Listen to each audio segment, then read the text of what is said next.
Study YouTube channel पर आपका स्वागत है। मैं दीपक कुमार। बहुत सारे स्टूडेंट्स कमेंट सेक्शन में ये लिख रहे हैं कि लास्ट के 40 डेज़ में सर शॉर्ट नोट कैसे तैयार करेंगे, क्या शॉर्ट नोट तैयार करना ज़रूरी है। तो इस वीडियो में कुछ बेसिक टिप दे रहा हूँ शॉर्ट नोट के ऊपर।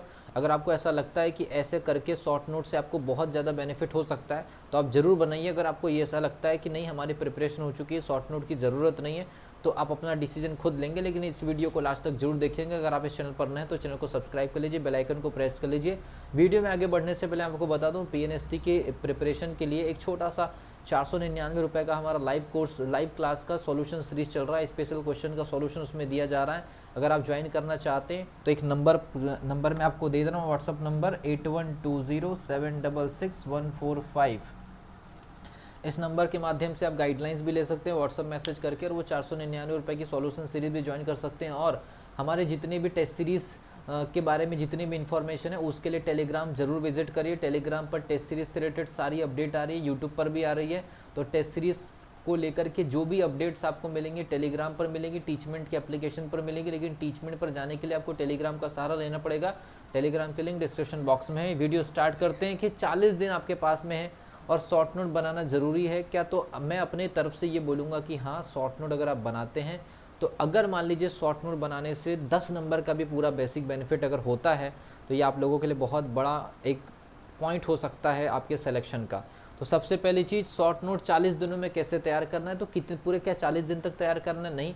तो सबसे पहली चीज़, शॉर्ट नोट बनाने के लिए एक पूरा टाइम टेबल, जैसे कि हम अपना टेस्ट सीरीज़ चला रहे हैं 2-2 दिन के, 3-3 दिन के गैप में, और 2-2 3-3 दिन के गैप में जो टेस्ट सीरीज़ का हर एक टेस्ट का छोटा छोटा जो सिलेबस, हर एक सब्जेक्ट की कुछ यूनिट जो हम शामिल कर रहे हैं, आपको वैसे चलना है। और कैसे आपको टेस्ट सीरीज़ के साथ साथ शॉर्ट नोट क्रिएट करना है।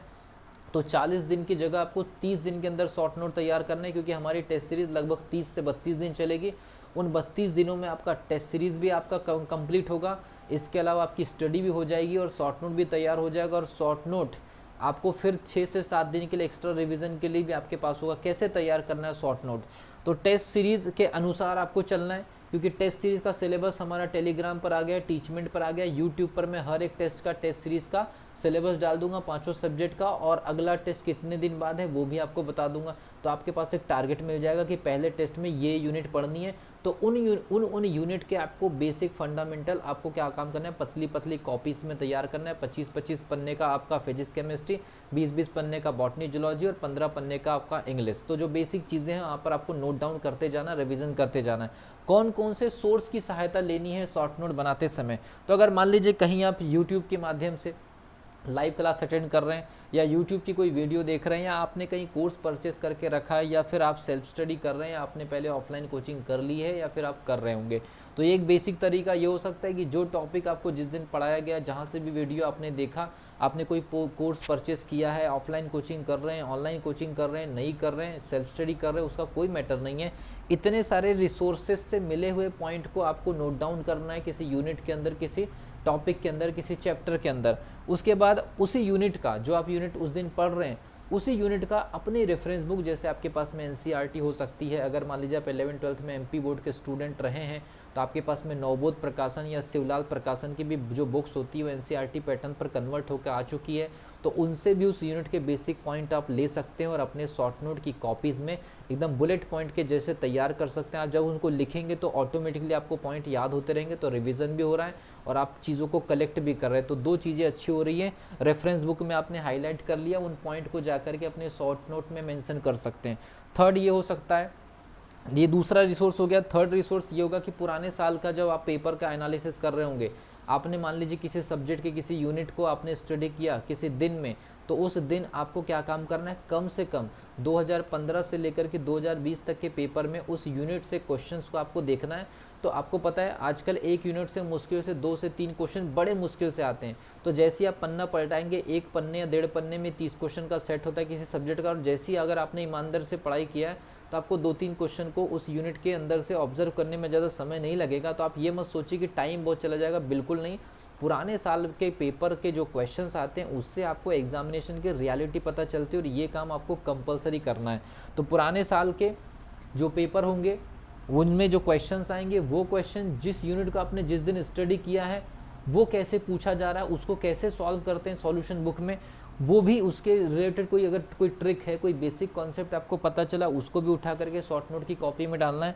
और चौथा चीज़, ये जो चीज़ आप तैयार करेंगे उसको उसी दिन रिवीजन करना है। तो ये पूरी की पूरी एक 1 डे मैंने आपको प्रोसेस बता दी। ये पूरा काम आपका 1 दिन के अंदर होना चाहिए। अपने रिसोर्सेज से आपने मटेरियल कलेक्ट किया, रेफरेंस बुक से मटेरियल कलेक्ट किया, आपने ओल्ड पेपर से उस यूनिट के आए हुए क्वेश्चंस को अच्छे से समझा, उसके सॉल्यूशंस को समझा, और ये सारे पॉइंट को कलेक्ट करके आपने कॉपी में ये किया और एक बार उस दिन रिवीजन करके कंप्लीट कर लिया। और उसके बाद फिर हमारा टेस्ट आप लगा रहे हैं, नहीं लगा रहे, या कहीं और से लगा रहे हैं, वो काम करिए। उससे आपको स्कोर भी दिखाई देगा, रिवीजन आपका सही हुआ नहीं हुआ उसका भी उसी दिन आपको रिजल्ट मिल जाएगा, 1-2 दिन के अंदर, जैसे कि टेस्ट में मिल जाएगा। तो इससे आपको एकदम 90% आपकी एनालिसिस कैसे हुई है इसकी इन्फॉर्मेशन मिल जाएगी। इसका एक और बेसिक बेनिफिट होगा। तो पहला तो बेनिफिट ये होगा, सबसे बड़ा प्रॉफिट ये होगा आपको कि डीएमई और डीएचएस 2 डिपार्टमेंट है। अभी डीएमई का फॉर्म आया, अगर डीएमई और डीएचएस दोनों एक साथ हो गए तो ये शॉर्ट नोट आपके लिए बहुत ही शानदार चीज़ हो जाएगी। और आपको किसी भी कोचिंग की तरफ भागने की कभी ज़रूरत नहीं पड़ेगी, किसी से गाइडलाइंस लेने की ज़रूरत नहीं पड़ेगी, क्योंकि आपके पास में वो मटेरियल होगा जो एग्जामिनेशन का हिस्सा रहने वाला है। तो आपको डीएमई और डीएचएस अगर एक साथ हो गई तो कोई प्रॉब्लम ही नहीं है। लेकिन डीएमई और डीएचएस अलग अलग हो गई तो जब बाद में डीएचएस का एग्जामिनेशन होगा तो आपके पास एक बहुत ही बढ़िया टाइमिंग, बहुत ही बढ़िया मटेरियल अवेलेबल होगा, और ये आप लोगों के लिए बहुत ज़बरदस्त चीज़ हो जाएगी बाद में। तो डीएमई और डीएचएस अगर साथ में हो गई तो भी प्रॉफिट है, डीएमई डीएचएस अगर अलग अलग एग्जामिनेशन हो गई तो भी आपके लिए बेनिफिट है। और लास्ट में जब हमारा टेस्ट सीरीज़ खत्म हो जाएगा, सारा सब कुछ हो जाएगा, तो हम लगभग 5 से 6 दिन का गैप आपको आपके लिए दे देंगे। ना ही हम वहाँ पर आपको कोई गाइडलाइंस देंगे, सिर्फ आपको सेल्फ स्टडी और रिवीजन पर फोकस करने के लिए कोई टिप दे सकते हैं। तो उस पर्टिकुलर 6 से 7 दिन के समय में, या 8 दिन के समय में, या 10 दिन के समय में आपके पास सारे सब्जेक्ट के शॉर्ट नोट होंगे और आप 2 टाइम रिवीजन कर पाएंगे। इससे आप एक पर्टिकुलर टॉपिक के किसी क्वेश्चन को या उसकी वेराइटीज़ को 3 से 4 या 5 बार आप जब देख रहे होंगे तो मैक्सिमम क्वेश्चन जब एग्जामिनेशन में आएंगे तो आप बहुत ज़्यादा बड़े मात्रा में स्कोर लेकर के आ सकते हैं, मेरा ऐसा मानना है। और इस तरीके को फॉलो करने वाले जो स्टूडेंट्स होंगे जिन्होंने 100% इस तरीके को फॉलो किया पूरी ईमानदारी से, मैं इस चीज़ की आपको गारंटी देता हूँ कि आप एटलीस्ट कम से कम आप 60% प्लस स्कोर कर जाएंगे।